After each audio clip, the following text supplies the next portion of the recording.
વિક્રમ સંવત 2080 અષાઢ વદ અમાસ તારીખ 4/8/2024 રવિવાર. વાલા ભક્તો, શ્રી સ્વામિનારાયણ મંદિર કુંડલધામ દ્વારા ચાલતી રવિ સભા ભજન હોલમાં સ્ટેજ ઉપર હિંડોળામાં બિરાજતા આજે નાના મીડિયમ મહારાજ આવ્યા છે, પછી એથી નાના મહારાજ, પછી આ હિંડોળામાં ઝીલતા ટપુ મહારાજ, બધાને ખૂબ ખૂબ ભાવથી વંદન. વાલા વાલા શ્રી હરિના અતિશય ધારક પૂજનીય સંતો અને સંતોના હૃદય સમા બધા વાલા ભક્તોને ભાવથી જય સ્વામિનારાયણ. આવો નજીક થઈએ. ભાગ 58 વાસ્તવિકતા, રિયાલિટી, સંસારની સમજવા જેવી, ચેતવા જેવી, જાગી જવા જેવી અને મોહ મમતા મૂકીને ભગવાનના ધામમાં ભાગી જવા જેવી વાસ્તવિકતા. આ જિંદગી કેટલી વિચિત્ર છે, એની વાત જવા દો. જો ધારેલું મળતું નથી. આપણે જે ધાર્યું હોય, આપણને જે ગમતું હોય, આપણે જે જોતું હોય તે મારા બેટાનું મળે નહીં, અને મળે એ ગમે નહીં, મળે તે ગમે નહીં, અને વળી કાંઈક ગમે તો એ પાછું ટકે નહીં, જતું રહેશે. આનું નામ જિંદગી. માટે આવી હાવ તુચ્છ ને ફિજુલ જિંદગીમાં જો ભગવાનનું ભજન કરીએ, સ્વામિનારાયણ સ્વામિનારાયણ સ્વામિનારાયણ સ્વામિનારાયણ, તો પરમાનંદને પામી જઈએ. માટે સ્મરણ બંધ થવા ન દેતા હો. તમારે તો કાંઈ બોલવાનું છે નહીં ને, મારે બોલવું પડે એટલે મારે સ્વામિનારાયણ સ્વામિનારાયણ ના થાય, પણ તમે તો બધા હાવ માત્ર કાનનો યુઝ કરવાના છો, મોનો તો નહીં. માટે સ્મરણ કરો.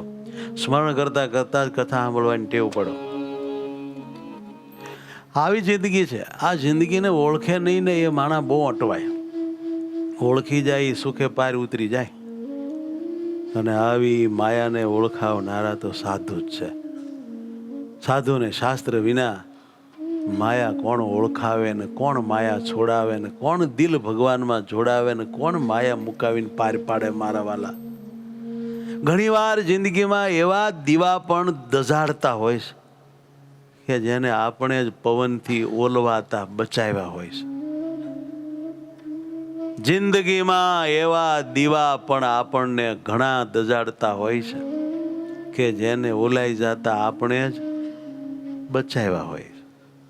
આપણે એને બચાવ્યા હોય એ જ આપણને દઝાડતા હોય છે. બદનામ ના કરો લીમડાને, બદનામ ના કરો લીમડાને, કડવો કડવો કડવો કહીને.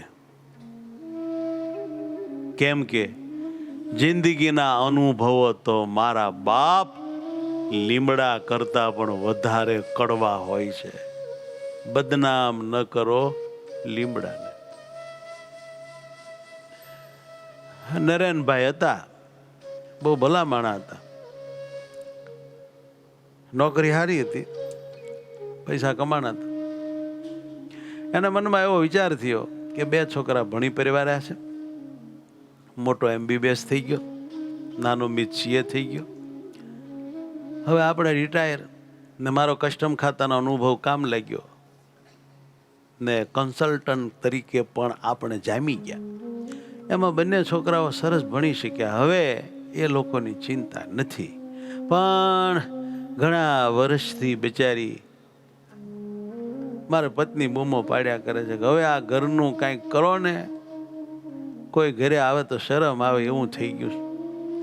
બસ મને હવે આ વખતે મોટી રકમ મળવાની છે, એનો ઉપયોગ કરીને હવે ઘરને નવું જ બનાવી દેવું છે. એટલે ઘરના પણ રાજી.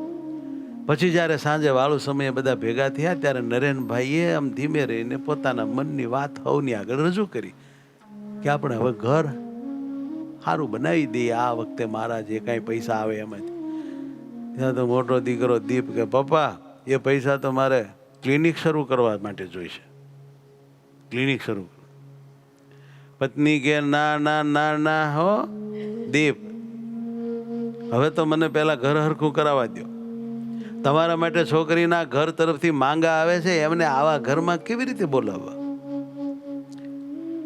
નરેનભાઈ બોલ્યા, ચાલ ને હવે એ ઠેકાણે પડતો હોય તો આપણે થોડું મોડું રિનોવેશન પછી કરાવશું, એને ક્લિનિક માટે રૂપિયા આપી દો આ વખતના. આમ કહીને તે રકમ દીપને ક્લિનિક શરૂ કરવા માટે આપી દીધી. થોડા સમય પછી ફરી નરેનભાઈને કન્સલ્ટિંગના સારા એવા પૈસા મળ્યા.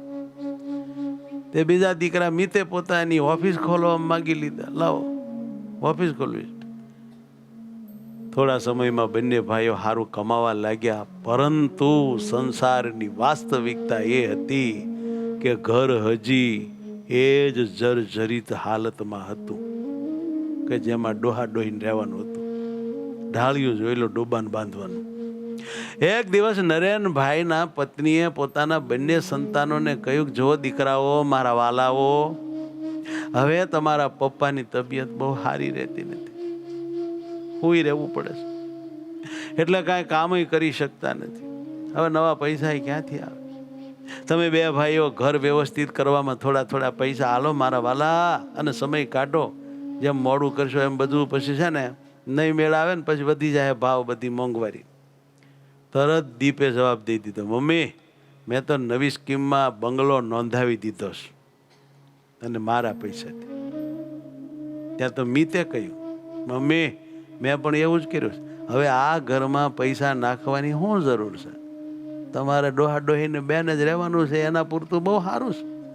અમે તો મેરેજ કરીને, મેરેજ તો અમે બેય બૈરાઓ કન્ફર્મ કરી લીધેલા છે, તમારી બેન ચિંતા જ નથી. એવું? હા, અમે અમારા નવા બંગલામાં જતા રહીશું, પછી અહીં કોણ આવવાનું છે? ડોહો ડોહી હજડમ બમ થઈ ગયા બેયની વાત સાંભળીને. આ તેને ખબર જ નહીં આ વાસ્તવિકતાની. એને બિચારાને ભોળા મા બાપને છોકરાના મોહમાં જિંદગીને નીચવીને વાપરનારાને કાંઈ ખબર જ નહીં કે આ શું થયું. આ તો જૂના જમાનાના. એણે એના મા બાપને કોઈ દી આવો દગો ક્યારેય દીધો શું, આવો વિચારેય નહીં કરેલો. ને આણે મારા બેટાએ 2 ધડાકો માર્યો, એક હારે માર્યો, બોમ્બ પડ્યો. પોતાના બંને દીકરાના આવા જવાબ સાંભળીને પથારી વશ પડેલા નરેનભાઈ જીવનની વાસ્તવિકતા સમજી આંખ મીચી ગયા.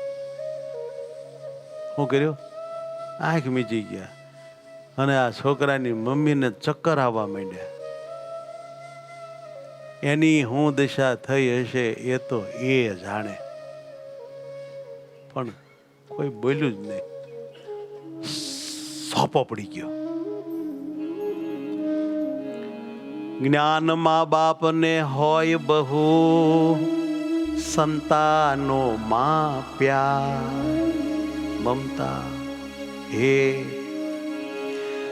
જ્ઞાન મા બાપને હોય બહુ, નિજ સંતાનો માં પ્યાર. સંતાનોને ન પણ હોય માતા પિતામાં લગાર. એને કોઈ નબીરી મળી ગઈ હોય ને એમાં મશગુલ હોય, અને પૈસા કમાવા માંડ્યા હોય એટલે પૈસાના પાવરમાં પાગલ હોય. હવે આ ગઢા ખોખાને હું પછી પ્રેમ કરવાનો? લેવાય એટલો લાભ લૂંટી લીધો છે એનો. હવે તો થોડું જીવ છે, પછી મણિયા બાળી દેવું, બીજું શું વળી વધારે? એ તો એમ જ હોય ને. સંતાનોને ન પણ હોય માતા પિતામાં લગાર પ્યાર. વાસ્તવિકતા એ જે વાસ્તવિકતાને જેટલી વહેલી સ્વીકારો જ્ઞાન, આ કડવી વાસ્તવિકતાને જેટલી તમે વહેલી સ્વીકારો જ્ઞાન, એટલા વહેલા સુખી થશો.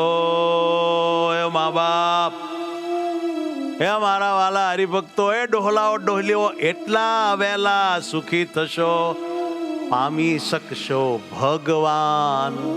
નહીતર થાશો બહુ હેરાન. પછી કહેતા નહીં કે તમને ગુરુ કર્યા પણ તમે કોઈ દી સાચી ટકોરાબંધ વાત ન કરી. આ ટકોરાબંધ વાત છે, ચેતું ચેતી જાજો, નહીં તો મરશો. કોઈ આયા તમારું છે નહીં પરમેશ્વર સિવાય અને સાચા સંત સિવાય. પ્રીતિ તોડજો રે જૂઠા જાણી કુટુંબ પરિવાર. પુરુષોત્તમ નારાયણ બોલ્યા છે, મારી વાત નહીં, મારી વાત ન માનવી, બાપની તો માનવી કે નહીં, કે જેનું ધ્યાન ભજન કરીને જેના ધામમાં જવું છે, જેની પાસેથી કલ્યાણ જોઈએ છીએ, એની વાત નહીં માનવાની. વાસ્તવિકતાને જેટલી વહેલી સ્વીકારો, જ્ઞાન વહેલી વહેલી જટ સ્વીકારી લ્યો, એટલા વહેલા સુખી થશો ને પામી શકશો ભગવાન. નહીતર આના પહેલાનો જન્મ જેમ ફેલ થઈ ગયો ને એમ આ જન્મ ફેલ થઈ જાય. સ્વાર્થી આ સંસારમાં કોઈ કોઈનું નથી જ્ઞાન. સ્વાર્થી આ સંસારમાં કોઈ કોઈનું નથી જ્ઞાન. સ્વાર્થી આ સંસારમાં કોઈ કોઈનું નથી જ્ઞાન. સ્વાર્થી આ સંસારમાં કોઈ કોઈનું નથી જ્ઞાન. નિજ કલ્યાણને કરવા ભજી લો જટ ભગવાન. નિજ કલ્યાણને કરવા ભજી લો જટ ભગવાન. કેવાલા મારા નિજ કલ્યાણને કરવા ભજી લો જટ ભગવાન. નિજ કલ્યાણને કરવા ભજી લો જટ ભગવાન. કોઈ કોઈનું નથી જ્ઞાન. કોઈ કોઈનું નથી જ્ઞાન. કોઈ કોઈનું નથી રે, કોઈ કોઈનું નથી રે. અલા ના હક ના મરો હું કામ મથી મથી રે. કોઈ કોઈનું નથી રે, કોઈ કોઈનું નથી રે. આવું છે. તોય આંખ ઉઘડતી નથી, કોઈની આંખ ઉઘડતી નથી. કોઈકને જ મેં ચેતતા જોયા છે, બાકીના બધા માયામાં લથબથ થઈને જ મરે છે. જબ્બર મોહ છે આ માયા માથું ફાડી નાખે એવી ભારે છે. ભગવાનને બૂમો પાડવી એમ પાડે નહીં. પીતી તોડજો રે જૂઠા જાણી કુટુંબ પરિવાર, એકેય તોડે નહીં. સ્વામિનારાયણમાં છોડવી છોડે પીતી, આમાં જ ન તોડે. છોકરા ક્યાંથી હવામાં લાલ હવામાં નીકળે એવી પ્રીતિ હલવાણી હોય મન કરે નો નીકળે એ ચીકણી લાળ. આ તમને કીધું, કોક મરદનો દીકરો હોય તો એ લાળ તોડે અને દિલ ભગવાનમાં જોડે. બાકી નમાલા જ છે બધા જાજા.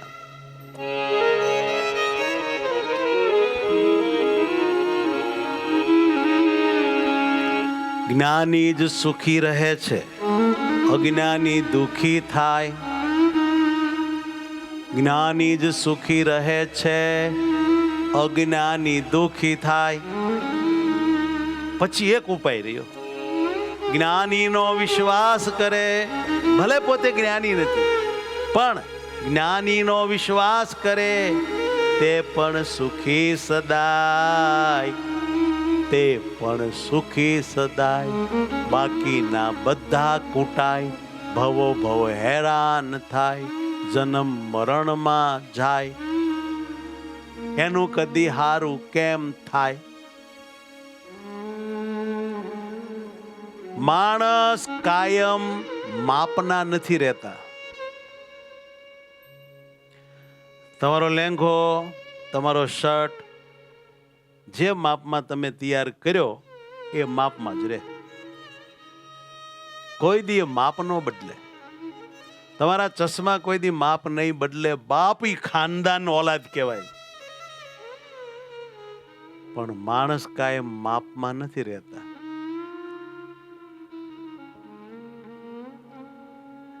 શું કીધું? નો રે. તમે ધાર્યું હોય કાંઈ કાંઈ નીકળે. તમે એનું કાંઈક માપ કાઢ્યું હોય ને એ કાંઈક માપ નો નીકળે. ત્યારે તમને એમ થાય કે મારો દીકરો આને તો કરીને કાંઈ. માણસ કાયમ માપના નથી રહેતા અને આપણા હંમેશા આપણા નથી રહેતા. આપણા હંમેશા આપણા નથી રહેતા અને આપણા હંમેશા આપણા જ રહેશે. વાલા મહારાજ, વાલા મહારાજ.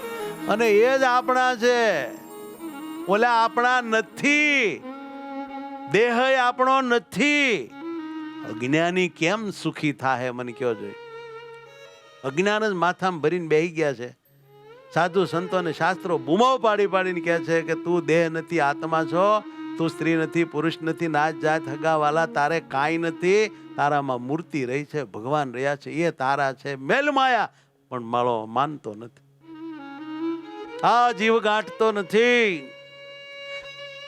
માણસ કાયમ માપના નથી રહેતા. આપણા જેને માન્યા હોય તે હંમેશા આપણા નથી રહેતા. સુના પડેલા માળા સબૂત છે સાહેબ. સુના પડેલા માળા સબૂત છે સાહેબ. પાંખો ફૂટ્યા પછી બચ્ચા મા બાપના નથી રહેતા. હવે સમજવું હોય તો સમજી જજો. પાંખો ફૂટ્યા પછી બચ્ચા મા બાપના નથી રહેતા. ખભેલીને ફરો, કાંઈ વાંધો નહીં.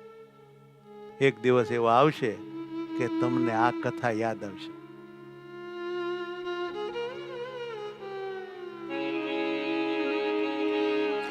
એ જી વાસ્તવિકતા જાણે તે સુખી રહે છે જ્ઞાન. માયાની, સંસારની, સગા સંબંધીની, આ શરીરની વાસ્તવિકતા જાણે તે સુખી રહે છે જ્ઞાન. કડવું સત્ય તો એ છે કે, કડવું સત્ય તો એ છે કે બીજા કોઈ આપણને દુઃખ નથી દેતા.